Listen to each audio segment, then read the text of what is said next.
Through the Mayhem, the Silently podcast series, bringing marketing industry leaders together to discuss the ever-shifting media landscape.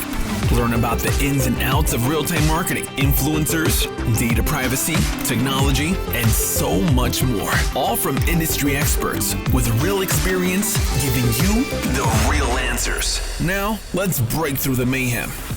Welcome to Breaking Through the Mayhem. We have the amazing Nicole Estebanell here with us, and I'm super excited. You know, I'm actually typically not nervous for a podcast. This is one that I cannot believe Nicole's here. It's amazing. We're super Adam, excited. thank you for having me. This is great.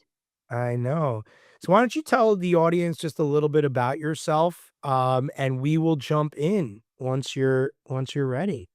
Great. Well, thank you so much for having me. I am 5 months into my role as U.S. CEO of Mediahub, which has been a fantastic 5 months, getting to learn the organization, our people, our clients. And I've been in the industry for over 25 years, so I've been doing this a long time, and have been in a mix of national roles, global roles, have lived all over the U.S. I've lived abroad. So my path to where I'm today wasn't a straight line for sure. And if I look back and I think about my progression, you know, it was always focused on the next challenge. So either getting to the next level or the types of brands that I could work with and or learn from different industry verticals and really push what media could do. So the idea of becoming CEO and kind of where I am today, becoming CEO kind of came about, I started to think about it maybe 5 years ago. And I didn't get here because it mapped out perfectly. If I look back, I think it's because I said yes to a lot of opportunities. I took risks. I stayed curious. I was adaptable, obsessed with problem solving.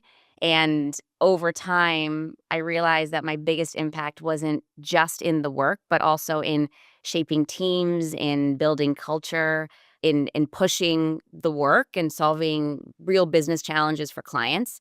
And I think that's what brought me here and the opportunity to lead an agency that, quite frankly, never settles and never stops challenging the status quo. So very excited to be here. Who are your mentors that helped you get here? I've had mentors both at work and personal mentors. One specifically is, and this one really stands out. I had a family friend, actually my dad's best friend, that I've known since I was born. And this is around the time when I was thinking about moving to London. And this is in 2015 and wanting to move abroad. And we had a big conversation. He happened to be in Boston for work, and we went out to dinner. My sister joined, and I remember this conversation because he talked about, well, where do you want to be? What's the work that you want to do? And I was focused on, but if I move, how do I come back? Like, what if I go and it's not what I wanted? Or, I was trying to almost look for the exit route before having gone. And he kept me focused on the opportunity and what I could learn. And then he just got frank with me and he said, why are you worried about coming back? You haven't even said yes or done the work yet. And he's like, growth starts at the edge of your comfort zone. And that just really stood out for me. It was that moment, and it was in the fall. It was October 2015. And Memorial Day 2016 is when I moved to London. How long were you in London for? I was there for 3.5 years. I thought I was going to be there long enough to maybe get local residency or just, I thought minimum of 5 years. I didn't know, because once I got there, I fell in love with the city, the people I was meeting, the work, all of it. And it was work that took me to London, and it was work that brought me back to the U.S. 3.5 years later. It's so funny that you say that, because literally today I shared one of my best friends who was a business partner moved to London with his company. He's now been there for a long time, guy from the Bronx. And when I visited him, he brought me to Shoreditch. And I felt like I was in a sort of Williamsburg where I grew up. So there's definitely, It's very hipster. Shoreditch is great. Yeah. there's some great parts of London, but I don't want to put too much out there, but the food didn't touch New York for me. So it definitely didn't get me in that way. But in terms of like the city, was super cool. I mean, you're looking around, the history, the people, etc. It's awesome. And I think you doing that obviously gave you a competitive advantage, right? It showed you're a risk taker, you're willing to jump into something new, and also think about how much it's helped you now as you look to the global stage in some of your future. How would you recommend to other people to think about making decisions like that? I think everyone, if given the opportunity, should move to a different city or move abroad. Like if you have the opportunity and you're able to, pack up and move, it just changes your perspective and it gets you out of your comfort zone. Specifically, if you want to work in a global capacity and work with international brands and work cross international markets, I think it's a must because when you live there, you understand the culture, and when you can travel abroad, you understand local nuances and ways of working. It's a different perspective. It just you're on the ground and it opens up your purview to how relationships work, how business dynamics work, and I think it prepares you for what's next. So if you're given an opportunity to work with a global client, amazing, run with that because it's a different game entirely. And then if you can layer in there living abroad, living in a different city, I think it rounds out the entire experience. And I moved to London, one for work, because I wanted to be in a global capacity and I wanted to do that. And London was always on my list of cities to live in. I think it's one of the most amazing cities in the world. But also, I'm Spanish. I was born in Spain. I have family that live in Barcelona. And so there was a bit of a selfish reason too. I wanted just the proximity to be closer to home. And if I wanted to, I could fly home on the weekend because that's Yes. when you live abroad, when you live, in the UK or in Europe, You take a you pop train. over. You just take the train, you take a flight here and there, and it's just what you do. And there was something really special to say to my dad, "Hey, I wanna come home and, have dinner with you on Saturday," and be able to do that, and so it was an amazing 3.5 years. I traveled everywhere, and I cannot recommend it enough if you have the opportunity. That's amazing. I've never been to Spain, which is pretty disappointing. I You've gotta get gotta myself go. there. It's a I I fabulous country. I Yeah. agree. I'm gonna come out of this call and I'm done Book a working. flight to Barcelona. Just moving to Spain. And then I'll look like Ronaldo in a few weeks. In terms of like the other stuff that I think is really interesting when I think about you, right? You talk a lot about culture and innovation and things within Yep. an organization, right? Do you find that it's more challenging being at the top to make that impact, or do you find it easier? And number 2 to my thought process, like knowing how much you care about everyone individually, right? How are you trying to implement that thought process throughout media? I love this question. I I think it's easier at the top, and I say that because it's also a little lonely at the top, but you have the ability to lead through influence and bring people along for the journey in a way that's different that if you're part of the team, right? And you can still like exercise your voice, but as a leader, I have found that I'm trusting my leadership team. I am sharing my points of view. I've got a clear idea of where we need to go, but at the same time, I wanna make sure we don't lose where we've come from, what's important to the agency, what the agency stands for as a core ethos. And as we head into what this next chapter looks like for our clients, for our people, it's kind of taking, understanding kind of that core grounding of us as an agency that's really what Media Hub was born on, but really accelerating it into a chapter of growth, of disruption, of innovation. And so I have found that you listen to people, people start to buy in if they can feel that their voice is heard, their ideas are heard, and you start to bring something together that everyone feels like they have contributed to and they have ownership of. And there's power in that. If you feel like you're bought into a vision and you're part of, well, not only what's made the company successful, but where it's going and the change that needs to happen, that's where you can, cover more ground and make that impact. Yeah, that's a beautiful answer. I mean, like when you think about a lot of what you're saying, it kind of leads into this next piece of the world, right? Obviously, everyone's talking about how technology is moving faster than ever, Yep. right? How do you try to empower your team to become power users of technology? And how do you think about bridging their nerves about it versus the future of their work? It's all around us, and what I'm trying to convey is we need to balance speed with depth. So you have, I mean, incredible unlocks when we're talking about AI and automation and data, all of which are making everything move faster. The speed in which we get to insights and make decisions and can move, it's all at an increasing rate. But if we're not careful as the stewards of the clients we work with, of our brands, and if brands aren't careful and our people aren't careful, we're going to start to mistake speed for strategy. And that's what we're trying to balance. And that's the challenge, is staying ahead without losing sight of what actually matters, right? What are we trying to get to and build for our clients? And the problem is, if we start to mistake kind of speed for strategy, and then we're kind of rushing to the end goal without really taking a moment to say, great, here's how we can pivot and make the necessary changes to drive the greatest impact.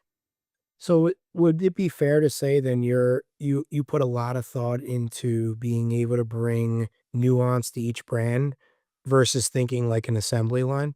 100%. If you look at our roster of clients, I mean, we've got a roster of challenger brands that are also leaders within their respective industry vertical, but no two businesses look the same. And so Awesome. where we look to standardize is anything that's operational, that can allow our teams to like move at speed and get to a greater place of learning and insights and optimization. But the work itself and how that comes to life and what we're recommending for clients and the programs that we're building, it's all bespoke because their challenges are all different. Growth will look different to the NBA than it does to a Netflix, than it does, to an Aura. And so it is very bespoke. But when we think about in technology and how we can use that across the board, and AI specifically, I think AI is an incredible accelerator, right? But we need to make sure that AI serves creativity and doesn't replace it, and Interesting. allow us to move faster and smarter and more precise. And so, like, that's the biggest impact, right? It can get us to greater automation and insights and optimization, but it can't replace creativity, and that's a fine line. AI can crunch the numbers, but it doesn't understand culture. It can predict behavior, but it can't create emotion. And so we're trying to make sure as a team that we're enforcing that technology needs to amplify human ingenuity, our creativity, but it can't replace it. And so if we can use AI to work smarter, that's what we need to do. But when it comes to shaping a brand's voice, what our clients need specifically, and making an unexpected creative leap or a strategic unlock, that's where our people, I believe, are irreplaceable. I mean, I don't want to stand up because they'll change the look of the field, but I would like to give you a standing ovation for that. That last minute, you should just like store, say forever, repeat it because it's 100% correct, right? Like I always look at my new line lately has been like AI is like a little league coach in the sense that like you could have a kid who's like a C player and it could get him to a B minus, but you're not going to take a C player and turn him into an A plus with AI. That's right. There's a little, it's like got that nuance that could take you to that next little place. But ultimately, I completely agree with you, and what I think is so cool about what you just said is, like, I don't think any employee, and I know how much that means thing to you, would hear that and go, "Wow, we're not thinking about the human element and the fact that we need to be creative per brand." So I think that's a very, very powerful way to think. In terms of, like, our thought process always here at Sightly, it's all about speed, Yep. nuance per brand. And so I feel like we align in like a weird way. And ultimately, when I think about the future of those things, I think you're the type of leader that can take an agency to the next level with that thought process, and that's amazing. Thank you for being a leader in the industry doing that. In terms of other Well, things, Adam, I would say, though, I think moving fast, we're talking about moving at speed, right? Moving fast is easy. The challenge is, like, moving fast in the right direction. And that with, if we kind of take kind of the purview of our clients and what they're trying to achieve, it means that we have to have a clear point of view. We need to understand the right signals to act on and have been successful in building a culture that knows, when to push forward, when to pull back. And so all of that has to come together to move at speed. It's not just like the technology, it's like it's multiple factors that have to come together. I'm well aware. In terms of the thought process, shifting gears a little bit, when you think about yourself, right? Yeah. Let's take media out of the mix for a second. I know that's your pride right now, right? And I respect it. How do you stay great for Nicole? Like, what kind of organizations do you think about being in? What kind of people do you like to interact with to make yourself great? And how do you always think about improving yourself? I love that. So it's outside of work. Avid in two things. Personally, I'm avid in fitness. That's my time to unwind, prepare, focus. What are your top 3 favorite classes right now? I mean, I used to be a Barry's bootcamp instructor, so there's that. I love Wow, a good okay. class. Yes, In I'm a big London or in the US? in both, in Boston and in Wow. London. How's that? Wow, okay. Yeah. And I think I would have also done it when I moved, back to the US, but then COVID happened, so that was the end of that. It was a good run. Top favorite classes, big into Pilates. I love a good HIIT class and a good power yoga class. Got it. So vendors ever wanna get you out, it's the fitness play in the morning, not the dinner. What el Oh, and what both. Good food also works, so there's that. alright, so There's you'll that. you'll do a fit class and then go crush Yeah. waffles. Got it. But So then professionally, I am a member of Chief, which as an organization I've enjoyed being a part of. I've been part of their cohorts in terms of executive training, and they've had volunteer offsites and networking events, which has been fantastic. And they do events all around Boston. I think the Female Quotient is another organization that's just doing an incredible job building safe spaces and communities for women to get together, all walks of life at all levels. They do mentorships, they've got panels, they've got keynotes, which I think is incredible. I am also recently been appointed to the board of the Ad Club in Boston, and they have an active just visibility and participation in the community. And that's a way for me to also to spend time with my peers, meet with people from different organizations. And so it's a mix of that, just being part of different organizations that allow me to meet with as many people as possible and learn from different leaders from across different industries. that's awesome. How do you have time to, like, breathe? Oh, Y yeah. what do you ever just sit down and, like, get away, or is it just all in all the time? I am trying to be better about balancing, but yeah, typically on a Friday night, I'll just sit down and just You're like, "I don't wanna talk to I anyone don't right wanna now." talk to anyone at the end of the No, week. Yeah. I don't wanna hear about how to stretch, I don't wanna hear about a brand, I just wanna sit in darkness, after all of that. I get it, it's so funny. What would you say if you had to coach a sport, who would Nicole be? I'd be Doc Brown, Interesting, interesting. and I'd be coaching the Celtics. Wow, interesting. So you would be Missoula, and in terms of, like, the way you would coach a team, would be as hard-nosed as him? I would do I say basketball 'cause it's an ensemble sport, and so you need, like, the coach sets the vision, but it only works if all players on the court are working together. There's gotta be the we in the team coming together to get to the greater goal. You can have stars, all stars across the board, and that's great, but they have to be able to work for the good of the team. So And who is your favorite player? I mean, right now it's Jaylen Brown. Jaylen Brown. Yeah. Got it. Yeah. Interesting. Yeah. Celtic and Tatum's not number one, huh? I love Tatum. But Jaylen, also he does a lot philanthropically. He's, like the athlete and the brains. It's just, just a really interesting, diverse human. Got it. Got it. Yeah.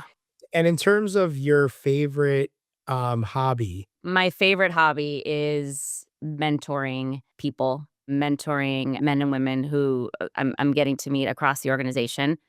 And spending time with them and understanding what do they want to achieve, what motivates them at work, why are they with Mediahub, why would they stay, all of that. And I think that goes back to more of a coach, an instructor kind of mindset. yeah, that's your whole mindset. Barry's boot kit. Like you like to get up there, it sounds like, and show people you can do it to inspire them.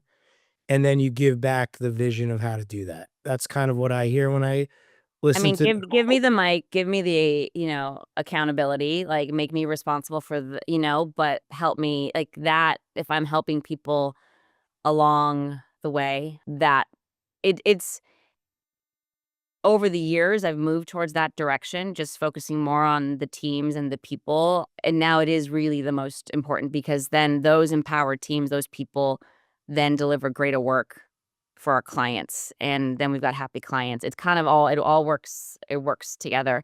We're in advertising. We're not saving lives. We spend a lot of time at work. And if it can be an environment that people want to be a part of, to do really incredible, disruptive, changing, innovative, inspiring work, I'm all about it. we'll leave with this question for the audience. When you're posed with a tough decision, how do you weigh pros and cons?